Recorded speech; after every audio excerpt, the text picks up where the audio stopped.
रिहाइशगाह पर यूक्रेनी ड्रोन हमला नाकाम। रूस ने 91 ड्रोन तबाह करने का दावा कर दिया।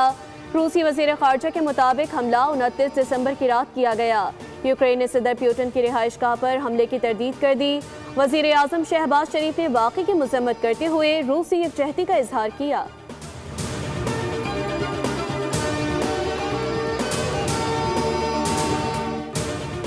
बांग्लादेश की साबिक वज़ीर आज़म खालिदा ज़िया 80 साल की उम्र में इंतकाल कर गई। साबिक वज़ीर आज़म खालिदा ज़िया कई रोज से वेंटिलेटर पर थीं। वो वज़ीर आज़म बनने वाली पहली बांग्लादेशी खातून थीं। खालिदा ज़िया 1991 से 1996 तक बांग्लादेश की वज़ीर आज़म रही। हसीना वाजिद के दौर में खालिदा ज़िया को करप्शन मुकदमात का सामना रहा। और अक़वाम मुत्तहिदा की सलामती काउंसिल में इजरायली फैसले पर बहस। पाकिस्तान ने सोमालीलैंड को तस्लीम करने के ऐलान को मुस्तरद कर दिया। सोमालिया के खुद मुख्तारी और सालमियत की मुकम्मल हिमायत का इरादा। मुस्तकिल नायब मंदूब उस्मान जदून के मुताबिक ये इक़दाम बैनुल अक़वामी क़वानीन की खिलाफ वर्जी है।